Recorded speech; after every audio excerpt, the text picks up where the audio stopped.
This week, Reverend Wendy continues to explore Jean Houston's book, The Wizard of Oz. Reverend Wendy looks at the deeper wisdom of the Scarecrow in The Wizard of Oz. Following the arc of the Scarecrow's story, Reverend Wendy talks about the Scarecrow's quest for a brain and how he creates his journey through Oz with Dorothy, Toto, and their other companions. Perfect setup for our second part in exploring the great life lessons in the classic movie, the classic story, The Wizard of Oz. And today we are going to be talking about the archetype of the Scarecrow, if I only had a brain. Bob came up to me before the service and said, "So is your lesson going to be all about men this morning?" I said, no, my mind hadn't even gone there. If I only had a brain. So we are building on the story of the Wizard of Oz and looking at it through grown-up adult eyes for the great life lessons that it absolutely contains for us. And we are using in part as our basis the work done by Jean Houston in her book, The Wizard of Us. And she takes the storyline of The Wizard of Oz and reminds us that it really is the storyline of the hero's journey. And that if we will but look, we will see ourselves in all the different phases and all the different characters in The Wizard of Oz. From Dorothy to the Wicked Witch of the East to Glenda to all of the different characters, they point to something inside of us. Much the same way as all of the characters in the Bible and all the great stories, both in the Old Testament and the New Testament, are not meant to be taken literally. At least that's the way we look at it in Unity, that they're not meant to be taken literally. That these stories in our Bible, Old Testament and New, are really also archetypical stories and stories that describe the awakening and the evolution of the soul as it comes into God consciousness. But that's a whole other story. We're going to talk about Dorothy, and we're going to talk about the Scarecrow and talk about that journey. And so, of course, we know that we've got as the main characters of the story Dorothy and Toto, and because of the tornado, their house was lifted out of Kansas and plopped in the land of Oz. And Dorothy is about to begin a journey to the Emerald City to meet the wonderful Wizard of Oz that she is told will be able to solve her problem and help her get back home. And of course, into her journey, she meets some companions, some friends that join her on the yellow brick road, each looking for something that they feel is missing in their lives, and that if they only had that something, their life would be so much better. Can you relate right there? Sure, for every one of us, there seems to be something that we yearn for, something that we feel isn't quite there or isn't quite what we want, and our soul is stretching for it, wanting to bring it forth and experience it. And that longing is about the feeling that when we experience whatever it is we're longing for, somehow we will feel more complete. Somehow our life will work better. And so we have Dorothy traveling along the yellow brick road, and she's barely begun her journey. And I love this. She's barely begun her journey, and she comes right up to a fork in the yellow brick road. Now, Glenda didn't tell her, "Hey, sweetheart, on your journey, this yellow brick road is going to have some twists and turns and some forks in the road, and you're going to have to make some choices." You know, she doesn't tell her that at the beginning, but no sooner does she start on this yellow brick road, start on the path with her best friend, Toto, that she comes upon the fork in the road, and she sees the Scarecrow, and she wonders out loud, what way should she go?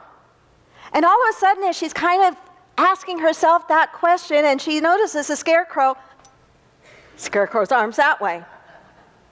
And she's kind of perplexed by that. Scarecrows don't move. And she kind of looks, and you almost hear her talking to Toto. In fact, I think she does. And then she looks up again, and now the arm is like that. And she's really confused. Okay, which way am I to go? Is it that way? Is it that way? What are the options for me? And then the Scarecrow does this. Can you relate to that at all? I mean, I can so relate to that. How many of you in this room suffer at all from overthinking major decisions? Raise your hand. How about overthinking even not so major decisions? You know, we have this wonderful mind, and it really is wonderful, but sometimes we use it almost too much or exclusively and don't marry it with the wisdom of the heart. But that's next week. We're not quite there yet. We're focusing on if I only had a brain right now. And so the Scarecrow is telling her, well, that's a good way. And then says, well, that's a good way. And they're both kind of okay. Boy, I think the Scarecrow must be a student of Zen. Because in a way, ultimately, if our life journey is a journey of unfolding, of our soul growing, do you think only one path will provide that opportunity? Whether we go this way, or not, we will still have the opportunity to grow and to evolve. The journey may look and feel different, and we may meet other people on the way depending upon whether we've gone right or we've gone left, but the opportunity to grow, the opportunity to learn the things that our soul has uniquely come here to learn can happen whether we go left or whether we go right. So this is what Jean writes in The Wizard of Us about the fork in the road. She says the fork in the road is traditionally a big moment in any mythic journey because it indicates the need to see both, if not all, paths available. This critical choice point represents the separation of the hero's known world and self. It is the point in which the hero transitions between worlds and selves to see the potential for a new world and a new self. The fork in the road can be frightening, for the hero doesn't know what lies ahead. And so we're at that fork, and Jean says, consider yourself at that same place. Consider a really important fork in the road moment in your own life. Can you remember one? A really important fork in the road moment in your life, where you had the opportunity to either go left or go right, and you picked whatever you picked. And you're where you are now, absolutely, in part, because of the direction you chose to go. But Jean says, stop and pause for a moment and think about the fork you didn't take. Think about the fork you didn't take. Think about the path you didn't take and how different your life would be if you had taken that path. When I think about the most critical fork in the road moment in my life, it was when I was given the opportunity at 17 and a half to take a fork in the road called join Ice Capades and skate with them, or go on with all my best friends and pursue college like everybody else I knew was going to do. I took the fork in the road called Ice Capades. It didn't last very long. It was a really short part of my path. But the reality is, had I not chosen that fork in the road, you wouldn't be sitting here this morning. Truly, this church wouldn't be here. I wouldn't be doing what I'm doing. I'm sure your soul would have found whatever you're looking for spiritually somewhere else. I'm not at all suggesting that this is the answer for you, but I am saying that had I taken that other fork, you would have been on your spiritual journey with a different set of people in a very different place. It wouldn't have been here. We are here by divine appointment, not just my appointment with you, but our appointment with each other. Is that not mind-boggling when you really stop to think about that? And could you not, when you stop to think about that, choose to hold a different attitude and a different thought about those people in your life that you call sandpaper to your soul? Stretch with me. Because somehow, whether you really want to consciously admit it or not, on a soul level, you guys have an agreement with each other. It may be an agreement to disagree, but you have an agreement with each other. You're in each other's lives for a reason. And I believe that ultimately everything always works out for a highest and best, even though sometimes it takes a bit of the journey before we begin to reap those rewards or see that. And so the Scarecrow's directions really confuse Dorothy. She wonders why the Scarecrow can't make up his mind. Why can't he make up his mind? And she asks him that. And he explains that he can't make up his mind because he doesn't have a brain. And one of my absolute favorite parts in the movie is she's confused because she thinks, well, he's got to have a brain because he can talk. And here's my favorite line, and I have to be really careful here. Some of you who know me will know why this is particularly dangerous territory for me. Because the Scarecrow answers her and says, well, sometimes people without brains do an awful lot of talking.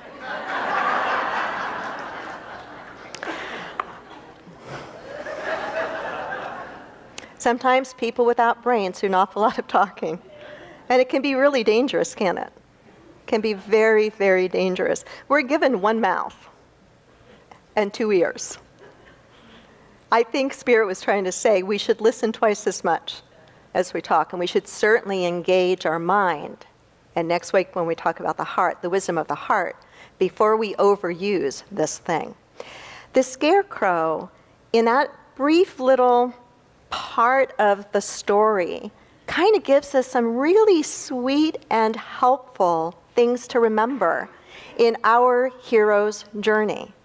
You know, yes, this is just a story, but it's a story with a mythical message. It's a story that has archetypes that bear us, that we would benefit paying attention to.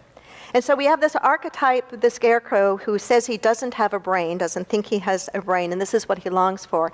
And yet, he engages with a being, Dorothy, a young girl, that's nothing at all like him. Would you not say that one of the ways that we grow, both in wisdom and in common sense and intellectually, is if we will extend ourselves and interact with people who don't look like us, who don't think like us, who don't hold the same ideas or life experiences, to get out of our tiny little bubble of life and expose ourselves to different kinds of people, enrich ourselves in that way. I think it is absolutely one of the most beautiful and powerful ways that we grow on every different level, and certainly intellectually and mentally. As I choose to engage with people that are different than me, and I choose to genuinely try to understand and listen and know and learn, I'm going to emerge from that a better version of myself. I may get greater clarity on why I think or feel the way that I do, or I may find, oh my goodness, I've just been exposed to new information, new concepts. I never thought of it that way. And sometimes the exchange of connecting with people that are different than us requires us really looking at where we have implicit biases and where we are prejudiced and we don't even know that we are. To be willing to get uncomfortable sometimes in those kinds of conversations and interactions. So the Scarecrow isn't afraid to reach out to someone very different than he is. I think we need to pay attention to that. Second, and this is a really key point, he's stuck. He's stuck. He tells Dorothy, I can't get down from here, and Dorothy helps him, but he's stuck. In your journey, have you ever felt like that? Have you ever felt really stuck?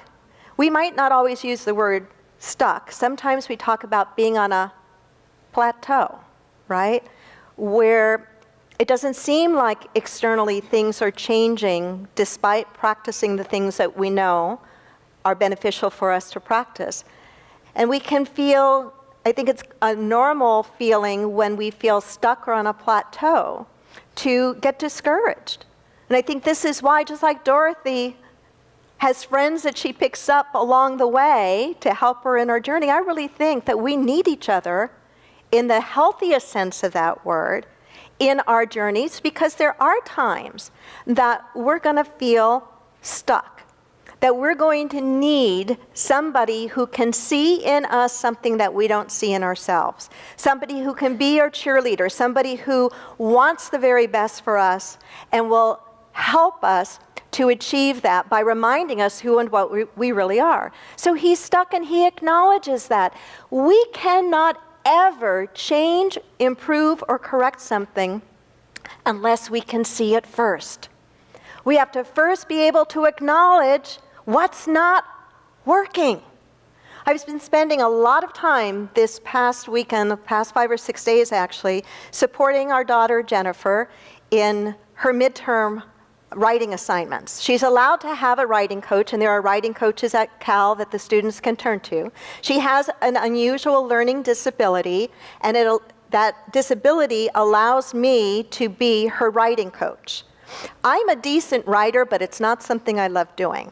And writing, teaching somebody to write, I think is a very challenging thing to do. How do you help somebody learn to take abstract thoughts and put them in precise language so you can convey what it is that you mean? And to give you some context, it's a sociology class she's taking, and it's all about Marx and Engels. I didn't go to college, remember? So as I'm working with her, part of it has been a very long journey to help her see where writing isn't good, where her writing isn't good, so she can do better. So I had this moment with her as I'm sitting at my computer and I'm reading aloud to her what she has written, that we have now spent at least 10 hours back and forth over 2 days with me trying to coach her. Coaching is not the same thing as doing it for her, right? Coaching. And all of a sudden she reads a sentence and she says, "Mom, that's a lousy sentence. That's terrible." And I said, "Yes, I'm so happy you noticed that." It was like for the first time, a light bulb of awareness went off where she could see what we had spent a long time trying to help her see the difference between, in this case, quality writing or really poor writing. Now that she can see it, when we went through some of the rest of the paper, she could say to me, "This is pretty good. This one's not so good. Boy, I don't know what I meant there." The same is true of us. Just like the Scarecrow recognized, I'm stuck, I have to get unstuck before I can move forward. You and I have to not misuse our metaphysical teachings. They do not mean be pie in the sky, Pollyanna, optimistic. That is not what our teachings mean. We must be willing to see where we are stuck, acknowledge it, call it what it is, ask for help. The Scarecrow asked for help, right? Ask for help from someone that you have a reason to believe can help you. You'll have to still do your own work, but you won't have to do it all by yourself. And you'll have paved the way to know you're moving from this toward that. And the other thing that he does that is so incredibly important in the story that we don't want to forget is a beautiful scene when he is finally off of the stake, and Dorothy has basically asked him, "So if you had a brain, what would you do?" And then he bursts out in delightful song and vividly describes what he would do if he only had a brain. He clearly knew what he would do if he only had a brain. If he only had a brain. That's Metaphysics 101 right there. To know what it is we long for.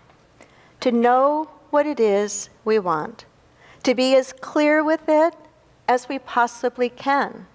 To write about it, to visualize it, to sing about it, to vision board about it. To be as clear, this is what I want. This is what I would do if I had XYZ. And not to use the fact that you don't have it right now as an excuse, no. But to get as clear and real in your mind in terms of what that would be. That is basic metaphysics. If I only had a brain. I'm going to spend just the last few minutes that I have in just asking you to pause and think for a moment of the amazing thing you have called your brain. Scientists say it weighs about 3 pounds. We're told it's the most complex organism thing on the entire planet.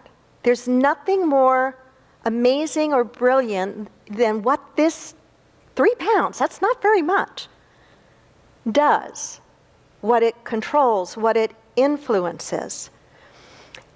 We are living, to me, in both dangerous times and incredibly exciting times. We are living in times where I think that the divorce between religion and science is starting to be healed. And it's not so much the divorce anymore between religion and science, but I think there is a joining together of spirituality and science. There is so much in the new fields of science, especially as it relates to quantum physics, as it relates to the brain and to the mind, that absolutely supports what we, not only in unity, but the Buddha taught this before, the Fillmores taught this, have held to be true. We are living in exciting times where we are able to map things that we only intuitively thought about or felt before. There is so much research into the mapping, the neuroplasticity of the brain, how the brain actually works and functions, that the brain itself is evolving, that the brains that we had when we were living in tribes and caves and having to fend off saber-toothed tigers and fight our way for mere survival, our brains were formed in a certain way, certain parts of the brain being made stronger so that we could do the things we had to do in the environment we were living in at the time. Would you not say we live in a different environment now? Yeah.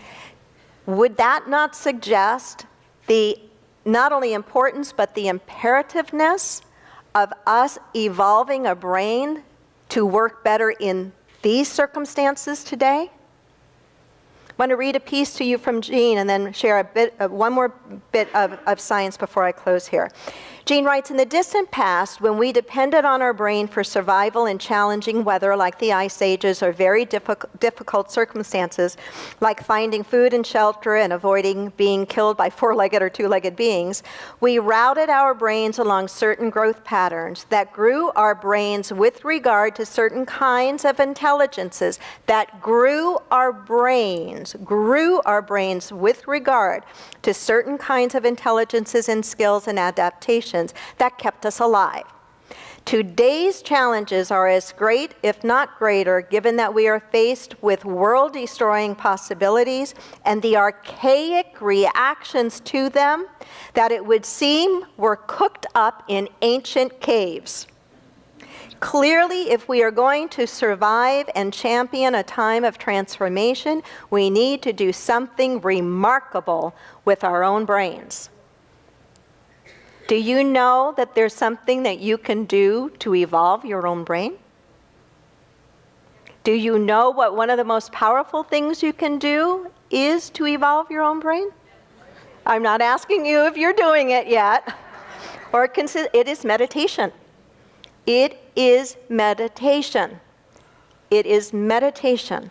What meditation, those who meditate on a consistent and regular basis, when their brains are mapped, one of the areas of the brain, the insular, becomes thicker.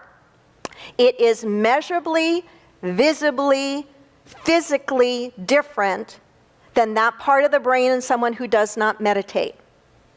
Why is that important? Because that part of the brain helps in regard to awareness and empathy. Do you think that if we had a more empathetic and aware humanity on our planet today en masse, that we would be living in a different set of situations than we are right now? Hell yes. We would be. We would be. We would be. And the interesting thing about it is when our brain changes as a result of meditation, of consistent, steady practice, and that insular begins to change, what also happens is then we more consistently and more naturally and more automatically respond with greater awareness and empathy. And it becomes a self-fulfilling and self-perpetuating cycle. So if you've ever felt, boy, sometimes it's so hard to try to be as empathetic as I'd like to be, or to stay as aware as I would like to be, it's because your brain isn't fully developed in that capacity along those lines to help you out. One plays off of the other. So I hope that I have really lit a fire under you. That's not a good thing to say right now, is it? Nor is it a good thing when we're talking about. Strike that. The last time I talked about fire from this platform and had a smoke machine here, our ranch burned. 3 weeks. So scratch that. However, I hope that I have inspired you to really take up your meditation practice, to really know that you hold in your hands a skill that can absolutely help to transform your life, but can also make a difference in the lives of every person that you touch. So the Scarecrow is you. The Scarecrow is me. We already have a brain. Let's develop it and use it a little bit more. Namaste. Thanks for listening. The Unity Center, transforming lives and healing our world. Check us out Sundays at 9 and 11. Subscribe to our podcasts and download our free app for instant access to a wealth of spiritual teachings, services, and events.